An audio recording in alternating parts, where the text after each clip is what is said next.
real talk talaga to. Kung may kamag-anak kayo sa abroad, nanay man yan, kapatid man yan, kaibigan man yan, instead na sabihin nyo, sus, marami ka ng ipon, imposibleng wala kang ipon. Instead na sabihin nyo, magkano na yung sinisweldo mo? Kamustahin nyo? Kumusta ka ba? Okay ka lang ba? Paano mo nasusurvive ang araw-araw? Diba? Ganun. Mas maganda sa pakiramdam namin, sa akin, sa totoo lang. Hindi ako umiyak. Sa totoo lang, yun bang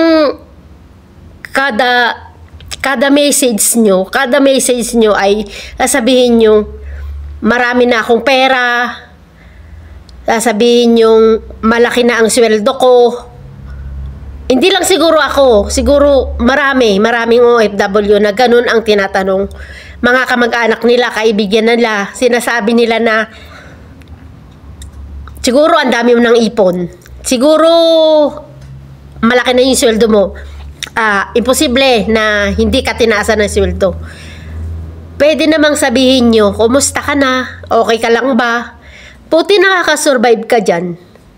Ang tagal mo na dyan, pero ang tatag mo. Diba ang sarap sa pakiramdam yung ano. Alam niyo sa totoo lang, ako, naiyak ako. Ayoko umiyak, hindi ako iyak.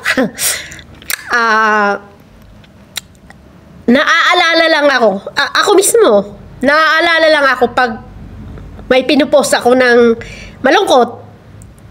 Ayun, nagme-message na, kumusta? Ganon. Pero yung araw-araw na ano, walang hindi ako umiyak. Wala. As in, wala. Wala talaga.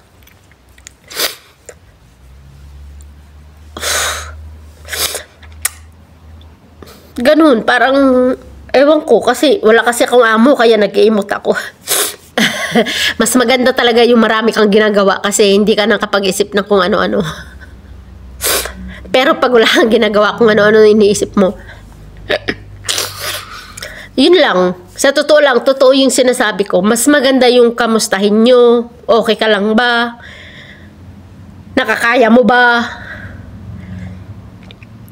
Nakakain ka ba ng ayos? Hindi yung mga post namin, ang post namin na mga picture, mga ano.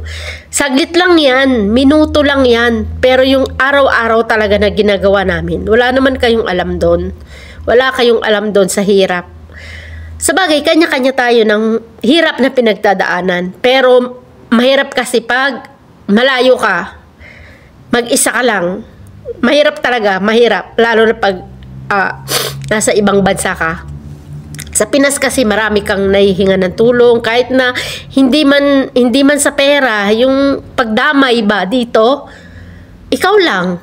Ikaw lang, as in, ikaw lang mag-isa. Yun lang. Wala lang. Naisip ko lang. Pero, hindi ako umiiyak. Nasisira ang aking ganda. Ganda, may ganda ba? Ganun lang. Sa totoo lang, naaalala, mga anak ko, sakripisyo kasi.